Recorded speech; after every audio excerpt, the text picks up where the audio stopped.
Pengertian cerpen. Cerita pendek atau biasa disingkat cerpen merupakan salah satu jenis prosa yang isi ceritanya bukan kejadian nyata tetapi cerita fiksi. Cerpen cenderung singkat, padat, dan langsung pada tujuannya dibandingkan karya-karya fiksi lain yang lebih panjang seperti novelet maupun novel. Ciri-ciri cerpen. 1. Ceritanya fiktif. Cerpen merupakan cerita fiktif, tidak nyata, yang dibuat berdasarkan imajinasi penulisnya. Kedua, jumlah katanya sedikit. Cerpen umumnya hanya terdiri dari beberapa ribu kata atau beberapa halaman. Jumlah kata cerpen biasanya tidak lebih dari 10.000 kata. 3. Keterbatasan tokoh atau karakter. Karena panjangnya yang terbatas, seperti cerpen tidak memiliki banyak tokoh atau karakter. Biasanya, cerpen terdiri dari karakter utama dan 1 atau 2 karakter pendukung saja. 4. Plot yang singkat. Cerpen memiliki plot yang singkat dan hanya fokus pada satu aspek cerita saja. Hal ini yang membuat cerpen begitu disukai karena alur ceritanya yang ringkas, jelas, dan gak berbalik-belik. 5. Gaya bahasa yang padat. Cerpen ditulis menggunakan gaya bahasa yang padat dan menggunakan kalimat efektif. Ini dilakukan untuk meminimalisir penggunaan jumlah kata agar tidak terlalu bertele-tele. Keenam, punya kesan mendalam. Meskipun singkat, cerpen seringkali meninggalkan kesan yang mendalam kepada pembaca. Alasannya, karena cerpen punya gaya penulisan yang kuat, karakter yang menarik, dan tidak terlalu banyak konflik. Fungsi cerpen. 1. Fungsi rekreatif. Cerpen berfungsi untuk memberikan rasa senang, gembira, dan menghibur bagi seluruh pembacanya. 2. Fungsi estetis. Cerpen memiliki fungsi untuk memberikan keindahan bagi pembaca karya sastra. 3. Fungsi moralitas. Cerpen dapat memberikan nilai-nilai moral kepada pembaca, sehingga mendapat pengetahuan tentang hal-hal baik dan hal-hal yang buruk. 3. Fungsi didaktif. Cerpen dapat mengarahkan dan mendidik para pembaca dengan nilai-nilai kebenaran dan kebaikan di dalam cerita. 5. Fungsi religiusitas. Cerpen mengandung nilai-nilai yang terdapat pada ajaran agama yang bisa dijadikan teladan bagi para pembacanya. Unsur-unsur cerpen. A. Unsur intrinsik cerpen. Unsur intrinsik cerpen adalah unsur yang membangun cerita. Dari dalam terdapat 7 unsur intrinsik cerpen, yaitu tema, tokoh dan penokohan, latar, alur, sudut pandang, amanat, dan gaya bahasa. B. Unsur ekstrinsik cerpen. Sementara itu, unsur ekstrinsik cerpen adalah unsur yang membentuk cerita dari luar. Terdapat 3 unsur ekstrinsik cerpen, yaitu latar belakang masyarakat, latar belakang pengarang, dan nilai-nilai yang terkandung dalam cerpen. Struktur cerpen. 1. Abstrak. Abstrak merupakan bagian cerpen yang menggambarkan keseluruhan isi cerita. 2. Orientasi. Orientasi cerpen berisi penentuan peristiwa yang menciptakan gambaran visual dari latar, atmosfer, dan waktu dari cerita.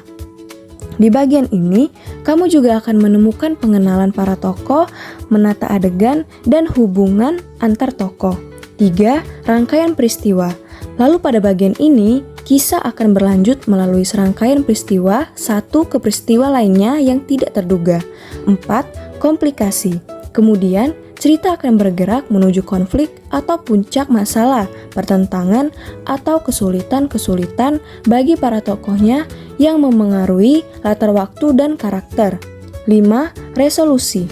Terakhir, pada bagian ini, akan menceritakan solusi dari masalah atau tantangan yang dicapai. Kamu juga akan mengetahui bagaimana cara pengarang mengakhiri cerita. 6. Koda. Koda merupakan komentar akhir terhadap keseluruhan isi cerita.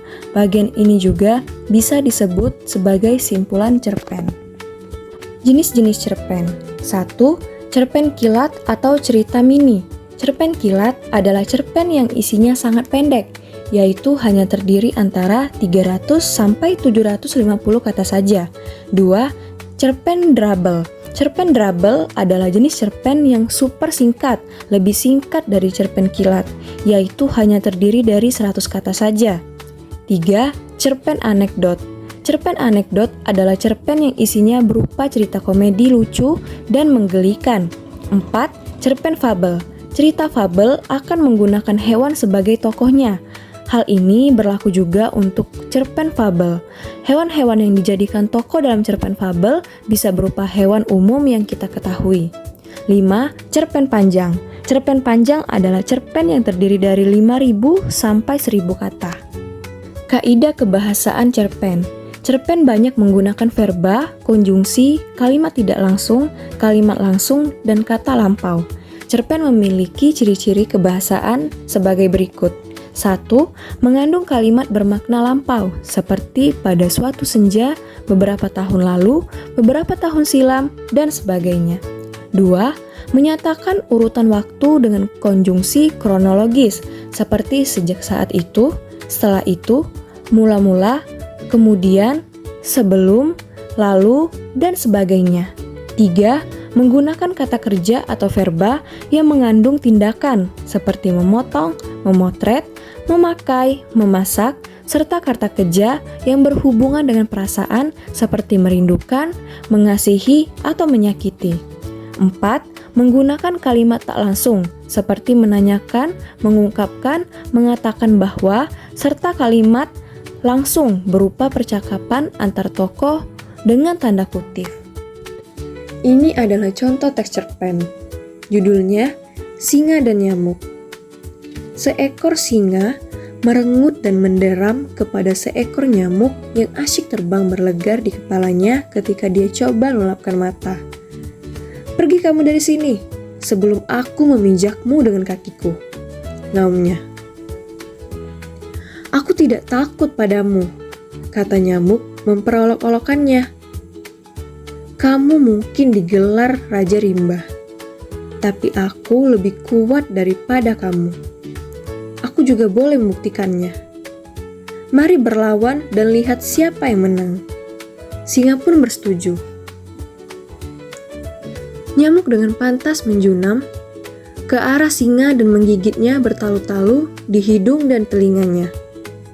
Ketika coba memijak nyamuk itu, singa tercakar diri sendiri dengan kukunya yang tajam, sehingga berdarah.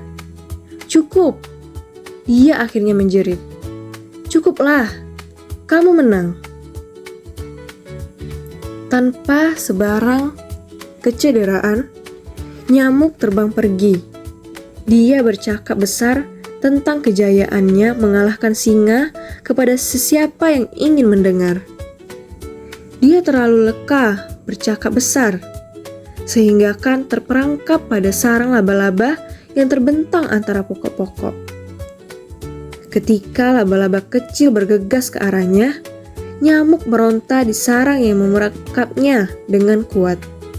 "Aku berlawan dan berjaya mengalahkan haiwan paling gagah," keluhnya, "hanya untuk menjadi habuan haiwan yang lebih kecil daripada aku." Pengajarannya, jangan menilai kekuatan musuh berdasarkan saiznya.